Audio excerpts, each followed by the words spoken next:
Suivez votre émission Jeunesse et Société sous la collaboration des Bilingué à Mouinda de l'archidiocèse de Brazzaville.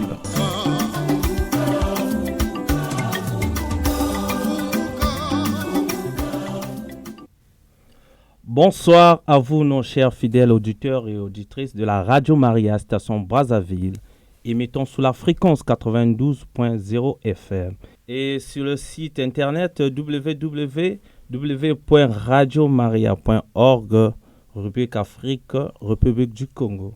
Et bienvenue dans votre émission Jeunesse et Société, une émission qui aborde des faits sociaux, juridiques, entrepreneuriales et de la vie des mouvements d'apostolat de jeunes de notre Église. Je suis Judy Kael Biampamba et je suis très heureux de vous présenter ce nouveau numéro. La semaine passée, nous avions eu à parler de la jeunesse et des 40e Journées mondiales de la jeunesse de notre diocèse de Brazzaville. Et aujourd'hui, nous prenons rendez-vous de santé pour aborder un sujet vital qui touche nos communautés. Le VIH et le sida. L'information est donc notre meilleure défense et la connaissance est un pas vers l'espoir. D'où notre thème de ce soir, ce qu'il faut savoir sur le VIH.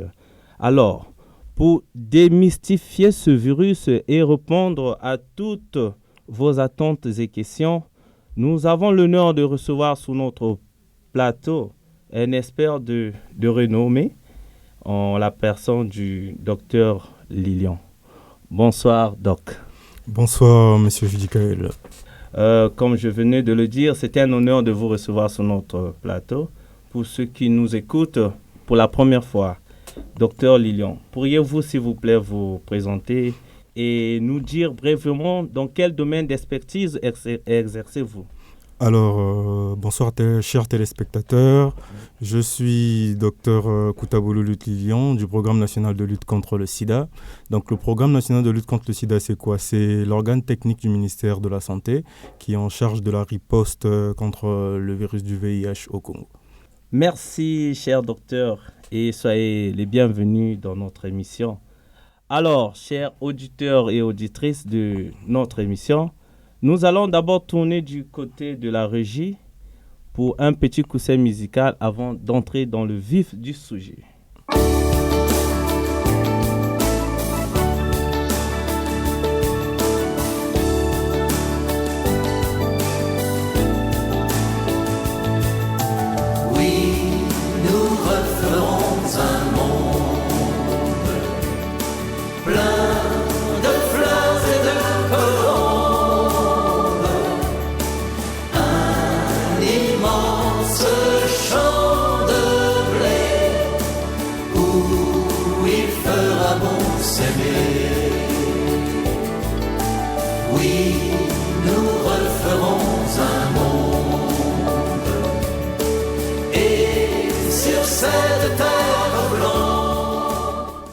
De retour sur ce plateau, chers auditeurs et auditrices, pour ceux qui viennent de nous prendre de court, nous vous disons bonsoir et nous rappelons le thème de ce soir. Il s'agit de ce qu'il faut savoir sur le VIH. Docteur Lilian, pour commencer, quelle est la distinction fondamentale entre le VIH et le sida? Alors, pour commencer, j'aimerais d'abord remercier Radio Maria de nous recevoir aujourd'hui ici, en ce mois de décembre, pour en profiter de parler de ce fléau, le VIH-Sida, qui touche toutes les couches de la communauté, qui est une maladie qui nous concerne tous, donc c'est très important qu'on puisse en parler. Comme on dit en Lingala, Kozanga Koyeba Yezaliwa Ndambo, donc la connaissance, c'est très important. On remercie Radio Maria en tout cas de nous recevoir ce soir. Exactement, merci docteur. Ok, alors pour la différence entre le VIH et le sida, pour faire court pour la définition, le VIH, c'est le virus de l'immunodéficience humaine. Donc V pour virus, immunodéficience, donc déficit, et humain. Le H pour humain plutôt. Et le sida, c'est le syndrome de l'immunodéficience acquise. Donc c'est l'immunodéficience, tu n'es pas né avec, tu l'as acquis en grandissant. Donc c'est ce qui cause le virus du VIH. Alors, comment on se contamine du VIH? et comment la pathologie évolue dans le corps humain. Ok. On se contamine du VIH par les rapports sexuels non protégés. Donc ça peut être des rapports sexuels oraux, ça peut être anal ou vaginal. On peut se contaminer du VIH aussi en utilisant les objets tranchants souillés. Donc des objets tranchants comme des seringues, couteaux, lames de rasoir qui ont été souillés par une personne contaminée. Et si vous les utilisez, vous vous contaminez aussi. On peut aussi se contaminer du VIH de la mère à l'enfant, ce qu'on appelle la transmission verticale. Donc une femme enceinte qui ignore son statut sérologique ou qui le connaît mais qui ne prend pas son traitement peut toujours contaminer son enfant, que ce soit pendant la grossesse, que ce soit à l'accouchement ou que ce soit pendant l'allaitement. Exactement, merci beaucoup, cher docteur. Et ce qu'il faut absolument retenir, comment le VIH ne se transmet pas, disons. Comment le VIH ne se transmet pas? Alors, les croyances populaires, on ne peut pas transmettre le VIH en embrassant quelqu'un, parce que pour se contaminer du VIH, il va falloir avaler 10 litres de salive d'une personne qui est contaminée. Donc c'est fortement improbable, on ne peut pas se contaminer en embrassant quelqu'un. On ne peut pas se contaminer en mangeant dans la même assiette que quelqu'un qui est atteint du VIH. On ne peut pas se contaminer en dormant dans le même lit que quelqu'un qui a le VIH, en buvant dans le même verre ou en le serrant la main. Par tous ces contacts-là, on ne peut pas attraper le virus. Donc c'est par les voies que j'ai citées précédemment. Ah ok, merci docteur. Parlons maintenant de prévention, docteur. Au-delà du préservatif, bien que l'Église s'oppose à son usage, quelles sont les stratégies modernes, notamment en Afrique centrale? Ok, la prévention, on a plusieurs stratégies. Il y a plusieurs façons de se préserver, il y a plusieurs façons de prévenir l'infection VIH. On a l'abstinence, pour les personnes qui ne veulent pas avoir de relations sexuelles. C'est une façon de prévenir le VIH. On a la fidélité mutuelle des partenaires. Donc, l'homme est fidèle à la femme et la femme est fidèle à l'homme. Il ne faut pas que ça soit seulement d'un seul côté. Parce que si c'est seulement la femme qui est fidèle et que l'homme ne l'est pas, là, il peut y avoir contamination. Ou que l'homme est fidèle et la femme ne l'est pas. Il peut y avoir contamination. Donc, la fidélité, elle doit être mutuelle. On a l'utilisation du préservatif pour les personnes qui ont des relations sexuelles, mais qui veulent quand même se protéger du VIH. Donc, il y a le préservatif masculin et le préservatif féminin. Et on a aussi la PrEP, qui est la prophylaxie pré-exposition. Donc, c'est un comprimé qu'on peut prendre de différentes façons selon les nécessités de la personne. Donc, pour développer, il y a une façon de prendre à la demande. Pour les personnes qui ont de temps en temps de relations non protégées, les prescripteurs de la PrEP peuvent les prescrire la PrEP à la demande. Ça veut dire qu'ils prennent seulement quand ils veulent avoir des relations sexuelles non protégées. Je peux prendre un exemple, c'est quelqu'un qui est peut-être marié, mais qui dit que quand il va en mission, il aime bien se faire plaisir, mais il n'aime pas le préservatif. Donc comme il ne veut pas ramener le VIH, il ne veut pas se contaminer ni contaminer sa femme, donc de temps en temps, il veut avoir la PrEP pour se protéger. Donc à cette personne-là, on lui donnera la PrEP à la demande. Qui en prend deux comprimés 24 heures avant les relations non protégées, un comprimé 24 heures après et un quatrième comprimé plutôt 48 heures après.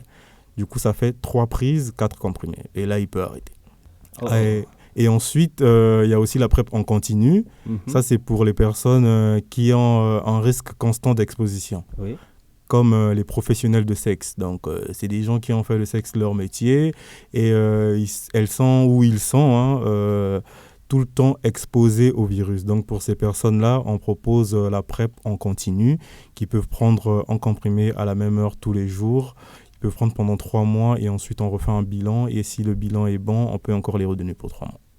D'accord. Merci, docteur. J'ai déjà écouté parler d'une équation I égale à I. Okay. Pouvez-vous nous parler un peu de cette équation? Excusez-moi. Ok, I égale à I, ça veut dire indétectable égale intransmissible. Je m'explique. Comment le VIH il agit dans le corps humain? Prenons exemple que le corps humain est un pays et ce pays est protégé par l'armée. Et le chef de l'armée, c'est le chef d'état-major. Ouais. Donc, c'est lui qui coordonne la réponse quand il y a des attaques. Et disons que les attaques de l'ennemi, c'est les virus, c'est les bactéries, c'est les parasites. Oui. Okay? Et ce chef de l'armée, là, dans les cellules, on l'appelle les cellules CD4. Donc, c'est lui qui organise la réponse immunitaire. Quand l'ennemi attaque, l'ennemi, c'est les virus, les bactéries, c'est lui qui dirige les militaires de défense pour dire que allez-y à gauche, il y a tel virus, allez-y à droite, il y a tel virus pour contre-attaquer.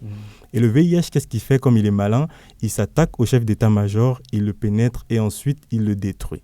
Et quand il le détruit, le corps devient faible parce que les militaires qui font la réponse immunitaire, qui agissent, ils ne reçoivent plus d'ordre parce que la personne qui les donne les ordres a été détruite par le VIH. A vraiment été attaquée. Voilà, donc c'est comme ça que le virus agit dans le corps. Généralement, ces cellules CD4-là qui sont les chefs d'état-major, l'homme en a entre 1500 en moyenne. Et quand le virus commence à détruire les CD4, ça descend. Quand c'est à moins de 1000, tu es à la phase 2. Après, moins de 500, phase 3. Et tu arrives à la phase 4 quand tu arrives à moins de 200 CD4. Donc là, tu arrives à la phase SIDA. C'est là où ton organisme devient vulnérable. Tu es ouvert à plusieurs infections opportunistes comme les diarrhées à répétition, la tuberculose, la toxoplasmose et autres infections opportunistes. C'est là où on dit qu'on atteint la phase SIDA. Maintenant, qu'est-ce qui se passe quand on se dépiste? On sait que tu es séropositif et on te met sous traitement. Le traitement bloque la multiplication du virus et au fur et à mesure, ces cellules CD4 augmentent. Elles augmentent et tu arrives à une stabilité. Et le virus, la quantité du virus diminue quand tu prends le médicament. Ça diminue à tel point que on ne peut plus détecter exactement quelle quantité de virus il y a dans ton sang. Donc, quand on fait l'examen qu'on appelle la charge virale, on n'arrive pas à détecter combien de copies il y a exactement. Donc, quand on dit que c'est indétectable, on dit inférieur ou égal à 40 copies. On ne dit pas exactement, mais on dit que c'est inférieur. Ça, à ce moment-là, on dit que vous êtes indétectable. Et indétectable qui veut dire intransmissible, ça veut dire que vous ne pourrez plus transmettre le virus, même si vous avez des rapports sexuels non protégés. Merci, cher docteur. Et parlons du dépistage, vous avez déjà souligné ce sujet. Et est-il crucial le dépistage? Si oui, pourquoi est-il crucial aujourd'hui? Comment peut-on y accéder dans la rapidité ou soit est-ce que la confidentialité existe-t-il, cher docteur? Alors le dépistage, c'est très crucial de se faire dépister. Il ne faut pas seulement attendre quand on ne se sent pas bien, quand on est malade ou quand on suspecte quelque chose de se faire dépister. Ça doit être une routine. On doit se faire dépister tous les 6 mois ou une fois tous les ans. Parce qu'on peut avoir le virus, on peut être contaminé par le VIH mais ne pas manifester de symptômes. Et ça peut prendre jusqu'à 10 ans. Donc, il y a des personnes qui sont séropositives, mais qui ignorent leur statut. Ils sont en bonne santé, visiblement. Ils vivent leur vie, ils ont des rapports non protégés. Et le problème avec ça, c'est qu'ils continuent à contaminer. Donc, la chaîne de contamination continue. Et il y aura plus de personnes contaminées. Voilà pourquoi on conseille à tout le monde de se faire dépister. Si tu te fais dépister tôt, le traitement va mieux fonctionner que si tu arrives à la phase SIDA et qu'à ce moment-là, on détecte que tu es affecté par le VIH. Donc, il ne faut pas seulement attendre qu'on soit malade pour faire un bilan et se faire dépister. Le dépistage, il est gratuit dans tous les centres de santé au Congo-Brazzaville, les hôpitaux de base, hôpital général. Le dépistage, il est gratuit et il est confidentiel. Chers auditeurs et auditrices, nous venons d'écouter ce que a dit le docteur. Connaître son état de santé permet de vivre longtemps et être en bonne santé. Je le dis clairement, faites-vous dépister. Docteur, parlons du traitement. Il est vrai que le pronostic a changé depuis, je peux dire, depuis il y a 30 ans. C'était avant une condamnation pour certains. Qu'en est-il aujourd'hui? Quel est le pronostic aujourd'hui pour une personne vivant avec le VIH? Et pourquoi parlons-nous maintenant de maladies chroniques gérables? Alors, le VIH n'est plus une fatalité comme autrefois. Avec les nouveaux traitements, déjà on a parlé d'indétectabilité de la charge virale. Oui. Avec les nouveaux traitements, en 6 mois déjà, une personne qui a une bonne observance thérapeutique peut arriver à une charge virale indétectable et donc devenir intransmissible. Le VIH n'est plus une condamnation. On parle aujourd'hui de maladies chroniques gérables parce que ça peut être très bien géré avec les médicaments. Il y a beaucoup d'autres maladies qui sont chroniques, comme le diabète, l'hypertension. Et c'est des maladies qui sont gérables si tu prends bien ton traitement. Ces maladies-là, le traitement, il est payant, mais le VIH, le traitement, il est gratuit. Donc, c'est plus une fatalité. On peut très bien vivre avec cette maladie et avoir aussi une espérance de vie aussi longue qu'une personne séronégative. On dit même que les personnes qui ont le VIH sont plus en contact avec les médecins, donc ont la probabilité d'avoir une espérance de vie plus longue parce qu'ils ont peut-être un bilan à faire tous les ans ou un bilan à faire tous les 6 mois. Et ça fait en sorte que dès qu'ils ont un petit problème, leur médecin traitant arrive à donner un traitement et ça passe. Ok, merci, docteur. Moi, je retiens qu'une personne sous traitement qui suit bien son traitement a une espérance de vie presque normale et longue. C'était un message d'espoir immense. Alors, docteur, avez-vous un mot sur la stigmatisation que les gens ont souvent au quotidien par rapport aux gens vivant avec le VIH? Oui, comme je l'ai dit au début, beaucoup stigmatisent par manque de connaissances. J'ai dit ils pensent que parce que la personne a le VIH, si je le touche, il va me contaminer. Si je mange dans la même assiette, il va me contaminer. Ou si on boit dans le même verre. Voilà pourquoi on veut de plus en plus sensibiliser les gens aux modes de transmission et faire comprendre que c'est une maladie chronique comme toute autre. On peut bien vivre avec. Il faut qu'ils connaissent les modes de contamination pour pouvoir supprimer cette stigmatisation-là. Et aussi rappeler aux gens que la stigmatisation, c'est illégal au Congo. On n'a pas le droit de stigmatiser. Tu n'as pas le droit de licencier, par exemple, quelqu'un de son emploi parce que tu as appris de son statut sérologique. Tu n'as pas le droit de discriminer quelqu'un parce qu'il est PVVIH. Ou tu n'as pas le droit de divulguer le statut sérologique de quelqu'un. C'est punissable par la loi. Vous pourrez aller en prison pour ça et payer des amendes. Donc, c'est interdit par la loi. Aujourd'hui, ce n'est pas seulement le virus qui tue ou qui affaiblit, c'est aussi le regard de la société. Oui. Il y a certaines personnes qui sont atteintes de VIH aujourd'hui qui ne veulent même pas aller dans les centres de santé prendre leurs médicaments parce qu'ils se disent si je vais là-bas, si quelqu'un que je connais me voit, me reconnaît, ça pourrait être mauvais pour moi, on va me juger, on va me pointer du doigt, que ce soit les amis, la famille, dans le quartier. Donc il y a beaucoup même qui s'abstiennent d'aller chercher leurs médicaments qui va leur permettre de vivre juste pour le regard de la société. Alors que si dans la société on ne discriminait pas, on ne pointait pas du doigt, on ne mettait pas à l'écart, on ne mettait pas de côté les gens qui ont le VIH, tout le monde, tous ceux qui sont infectés par le VIH iraient librement prendre leurs médicaments parce qu'ils n'auraient pas peur de se faire juger ou de se mettre qu'on les mette à l'écart dans la société. Donc vraiment, on doit travailler sur ça, on doit être plus ouvert d'esprit de ce côté-là. C'est une maladie chronique comme plusieurs autres maladies. Dans notre famille aujourd'hui, quand quelqu'un a le diabète ou l'hypertension, on ne le pointe pas du doigt. Hein. Non. On le met pas à l'écart. Ouais. Dans le quartier... il est aux soins. Il est aux petits soins, c'est exactement ça. Donc ça doit être pareil avec le VIH. Les gens doivent comprendre que voilà, c'est pas seulement une maladie de dévergondés ou de personnes qui ont eu une mauvaise vie sexuelle. Il y a d'autres personnes qui sont nées avec, comme on a dit que ça se transmettait de la mère à l'enfant. Oui, il y a des gens qui ont été contaminés peut-être après une transfusion, le sang n'était pas... on n'avait pas fait des examens sur le sang et après on l'a transfusé et la personne a été contaminée. Il y a d'autres par des rapports sexuels. En tout cas, il y a plusieurs façons de se faire contaminer.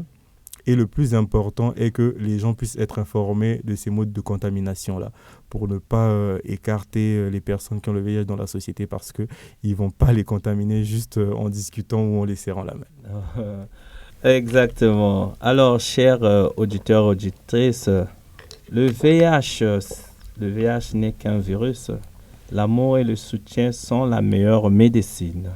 Merci beaucoup, Dr Lilian, pour toutes vos réponses bien claires et précises, car votre clarté est précieuse. Je retiens 3 choses. Il y a le dépistage qu'il faut faire, et il y a le traitement qui s'ensuit, et l'équation qu'on venait d'invoquer, le I égale à I. Merci pour cet éclairage, cher docteur. Alors, chers auditeurs, auditrices, la peur n'est pas une option. L'information est et la responsabilité le sont. Prenons soin de vous, faites-vous dépister. On se retrouve après cette petite pause musicale.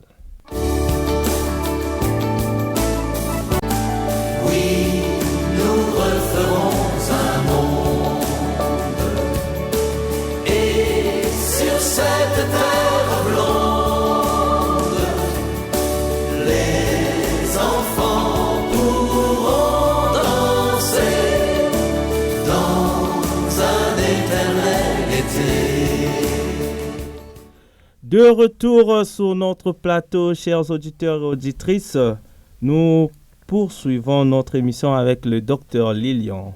Alors, docteur Lilian, nous avons démystifié le VIH. Maintenant, concentrons-nous sur notre réalité qui est le nôtre, le Congo-Brazzaville. Alors, quels sont les stats actuels concernant cette épidémie au Congo et quelle est la prévalence de cette épidémie, bien sûr, et quelles sont les populations les plus touchées? Ok, alors au Congo, aujourd'hui, l'ONU-SIDA estime qu'il y a près de 130 000 personnes vivant avec le VIH au Congo. Et de ces 130 000 personnes, il n'y a que 36% qui connaissent leur statut sérologique. Donc après des études par rapport à la population du Congo, l'ONU-SIDA a estimé qu'il y avait près de 130 000 personnes qui pouvaient être atteintes du VIH. Et de ces 130 000 personnes-là, par rapport au dépistage que nous avons fait, il n'y a que 36% qu'on a retrouvé. Donc le reste est dans la nature, ne connaît pas son statut sérologique. Voilà pourquoi on demande aux gens de se faire dépister. C'est très, très, très important. Et chaque année, on a près de 10 000 nouvelles infections. Et les touches les plus touchées, c'est les jeunes qui ont entre 16 et 24 ans. C'est un chiffre significatif, hein, cher docteur. Il est vraiment significatif. Donc, les jeunes doivent faire très attention, avoir une vie sexuelle responsable, avoir des comportements sexuels responsables, s'informer, surtout se protéger. Merci. Et maintenant, quelles sont les particularités, si on peut dire comme ça, de cette épidémie au niveau national ou régional? Alors, les particularités, le VIH n'a pas de traitement curatif. Le traitement, il est à vie, on le prend jusqu'à la fin de ses jours. C'est un comprimé qu'on prend tous les jours à la même heure et c'est totalement gratuit dans tous les hôpitaux et toutes les formations sanitaires au Congo. Il n'existe pas de tisanes qui vont vous soigner du VIH. Il n'existe pas de potions miracles qu'on va vous vendre, que ce soit sur les réseaux sociaux, que ce soit chez des papas mbikoudi ou quoi que ce soit, parce que il y a eu beaucoup de dégâts. Il y a plusieurs personnes qui ont abandonné leur traitement avec l'espoir que ces médicaments-là allaient les sauver, que ces tisanes-là allaient les sauver, et finalement qui ont perdu la vie. Donc, si vous êtes séropositif, prenez votre traitement et vous allez vivre aussi longtemps qu'une personne séronégative. Ne vous dites pas que je vais aller chez tel ou tel monsieur que j'ai vu sur les réseaux sociaux qui dit qu'il a le traitement du VIH, je vais prendre la tisane, je vais guérir. Ça va faire qu'empirer votre situation. Si vous êtes atteint du VIH, prenez votre traitement et tout ira pour le mieux. Là même, il y a des nouveaux traitements. Il y a un nouveau traitement, le Lenacapavir, qui est un traitement injectable, qu'on prend une seule injection pour 6 mois. Donc, ça ferait 2 injections à l'année. Ce n'est pas encore disponible au Congo, mais on garde espoir qu'on pourra l'avoir dans les années à venir. Ça va vraiment faciliter la vie des personnes qui vivent avec le VIH. Maintenant, quand il s'agit de la foi, on ne va pas s'y mettre sur la foi des gens. On sait que Dieu, il est capable de tout. Si vous avez la foi, prenez vos médicaments en ayant la foi et ensuite continuez à faire vos examens. C'est ce que je pourrais dire. On ne peut pas empiéter sur la foi des gens. Prenez vos médicaments en priant que le traitement fonctionne très bien et que vous ayez une charge virale indétectable et que vous soyez intransmissible. Merci beaucoup. Quelles sont les questions que les auditeurs et auditrices ici au Congo devraient se poser pour se protéger efficacement? Alors, les questions qui devaient se poser, c'est d'abord connaître le statut de la personne avec qui vous avez des rapports sexuels. Aujourd'hui, on voit les gens se mettre en couple, ils font des photos sur les réseaux sociaux, on voit des t-shirts où c'est écrit King, Queen, où ils se donnent en spectacle. Mais la première des choses à faire, c'est aller faire un bilan VIH, IST, connaître le statut de votre partenaire et ensuite vous pourrez continuer votre relation. Parce que vous ne pouvez pas vous mettre avec quelqu'un, vous ignorez son statut, vous avez des rapports non protégés et vous pensez que le VIH, ça n'arrive qu'aux autres, pas à vous. Non, tout le monde est concerné par le VIH. On ne se fie pas du statut de quelqu'un en regardant parce qu'il est beau, elle est belle, elle sent bon, elle est en forme. Vous vous dites non, c'est une intellectuelle, c'est une belle femme, elle a de l'argent, elle ne peut pas être atteinte du VIH. Ça ne s'écrit pas sur le front des gens qui sont infectés. Ne faites confiance à personne. Quand vous vous mettez en couple ou vous décidez d'avoir des relations sexuelles avec quelqu'un, la première des choses à faire, c'est de connaître son statut sérologique. Ça, c'est très, très, très important. Et oui, il faudrait connaître son état de santé avant de s'engager, chers auditeurs et auditrices. Parlons maintenant des dates importantes. Quelle est la date de la Journée mondiale de lutte contre le sida et quel est son rôle dans la riposte nationale? Alors, la date de la Journée mondiale de lutte contre le sida, c'est le 1er décembre. Ça se célèbre dans le monde entier. C'est une date où on met en lumière ce virus qui est le VIH. On rappelle aux gens que le virus existe toujours. On essaie un peu de mettre en lumière pour supprimer la stigmatisation que les personnes qui ont le VIH sont des personnes à ne pas mettre de côté. C'est des gens comme nous qu'il faut par contre les donner beaucoup d'amour parce que des fois c'est pas seulement le virus qui affaiblit comme j'avais dit, mais aussi nos regards, notre stigmatisation, notre discrimination à l'égard de ces personnes-là qui sont atteintes du VIH. C'est pas seulement le 1er décembre, c'est tout le mois de décembre qui est dédié au VIH, qu'on appelle décembre rouge. C'est aussi des moments pour nous qui sommes dans la lutte de faire des plaidoyers, que ce soit au niveau de l'État, que ce soit chez les partenaires techniques et financiers, les sociétés privées, de faire des plaidoyers pour qu'on ait des financements pour mettre en œuvre toutes ces activités-là que nous faisons sur le VIH, que ce soit des activités de prévention, de sensibilisation, de formation aussi de personnel qui font la prise en charge parce que nous faisons beaucoup de formations. Il faut former le personnel dans les formations sanitaires, dans les hôpitaux, dans les associations et tout ça, ça demande de l'argent. Donc c'est aussi une occasion pour nous de faire des plaidoyers pour avoir des financements pour soutenir cette lutte. Merci beaucoup, cher docteur. Merci d'avoir éclairé notre public sur la réalité congolaise et sur le VIH. L'émission tend vers sa fin déjà. Alors, quel est votre mot sur l'impact et la stigmatisation au Congo et comment la combattre? Ça, c'est sûr, vous avez déjà parlé, mais que voulez-vous que nos auditeurs et auditrices retiennent aujourd'hui? Votre mot de la fin. Alors, ce que je veux que les auditeurs et auditrices retiennent aujourd'hui, c'est que le VIH, c'est pas une fatalité, ce n'est plus une fatalité, on peut très bien vivre avec et que tout le monde devrait s'informer parce que ça concerne tout le monde, ça touche toutes les couches de la société, ça touche toutes les races, à tous les âges, on peut se faire contaminer. Donc c'est bien de s'informer, connaître les modes de contamination, connaître les traitements préventifs. Tout à l'heure, j'ai parlé de la PrEP, qui est la prophylaxie pré-exposition. Donc, c'est le traitement qu'on prend avant les rapports sexuels. Mais il existe aussi une prophylaxie qu'on prend après les rapports sexuels non protégés.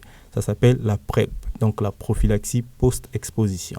On prend ça dans quel cas? Si, par exemple, une personne a eu des rapports sexuels protégés avec un préservatif, mais au cours des rapports, le préservatif a craqué, la personne peut se rendre dans un centre de santé, une formation sanitaire, rencontrer la personne qui fait la prise en charge des gens qui vivent avec le VIH, expliquer sa situation et la personne aurait droit à ce traitement-là. Et c'est donné de façon systématique aux victimes de viol. Donc quand vous êtes victime d'un viol ou que vous connaissez quelqu'un qui a été victime d'un viol, dans les 72 heures, il faut prendre ce traitement-là qui est le traitement post-exposition. Donc ça permet à ce que vous ne soyez pas contaminé par le virus du VIH si votre agresseur était infecté. C'est aussi pour les accidents d'exposition au sang, pour le personnel de santé. Si vous êtes en contact avec du sang d'une personne dont vous ignorez le statut sérologique, vous êtes blessé avec une aiguille, vous êtes piqué avec un bistouri, vous pouvez aussi avoir ce traitement.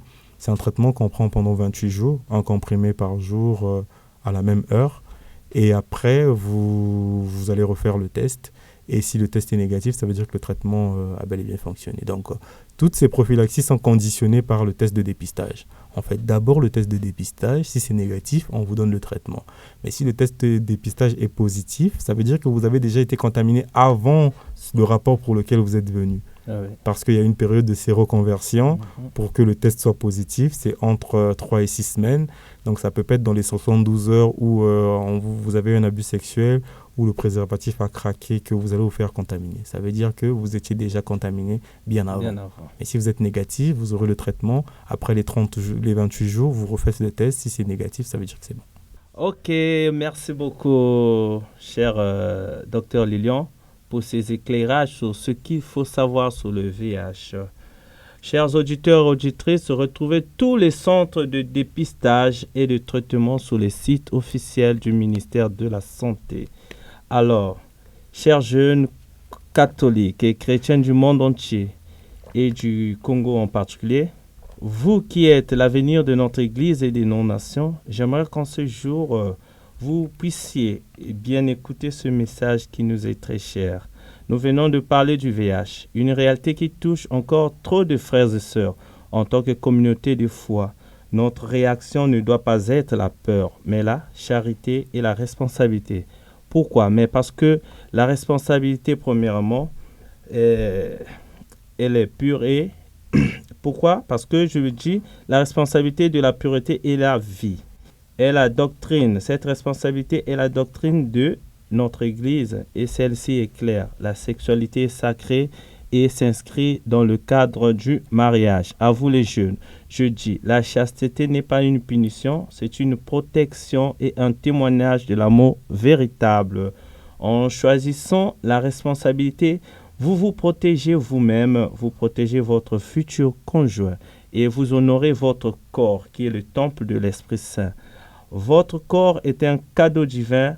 Refusez de le mettre en danger.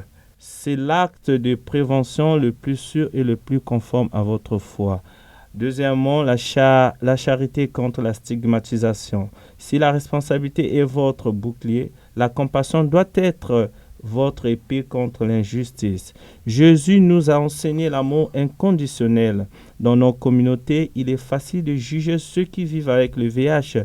C'est un péché contre la charité. Le VIH n'est qu'un virus. La stigmatisation est l'œuvre de l'ignorance. Votre mission en tant que jeune chrétien est de briser le mur de la peur, accueillir, soutenir et aimer les personnes vivant avec le VIH. Car l'amour guérit les cœurs brisés que le virus lui-même n'a pas touché. Ne laissez pas la maladie définir la personne. Rappelez-vous les paroles de l'Évangile. Chaque personne est créée à l'image de Dieu. Allez, troisième mot pour finir, l'engagement dans l'action. Votre foi ne doit pas rester statique, elle doit être agissante. Devenez des ambassadeurs de la connaissance. Utilisez vos réseaux sociaux, vos groupes de prière et vos aumôneries pour diffuser l'information que vous avez entendue aujourd'hui. Le dépistage est essentiel et le traitement sauve des vies. Le 1er décembre, Journée mondiale contre le sida, ne reste pas inactive. Organisez des moments de prière pour les malades et des moments de sensibilisation pour les bien portants. Jeunesse congolaise, soyez donc des bâtisseurs d'espoir, des témoins de la pureté et des apôtres, dirais-je, de la compassion. C'est dans cet engagement que réside la véritable bénédiction. Ceci est le message que je tenais à vous faire passer. Nous disons merci aux responsables de la radio, Maria, station Brazzaville, Congo, émettant sous la fréquence 92.0 FM et merci à vous d'avoir été avec nous dans Jeunesse et Société. Cette émission a été réalisée avec la collaboration de la communauté bilingue à Mouinda de l'archidiocèse de Brazzaville. D'ici là, on se retrouve et que Dieu vous bénisse et vous garde. Bonne soirée. N'oublions pas, on reste scotché.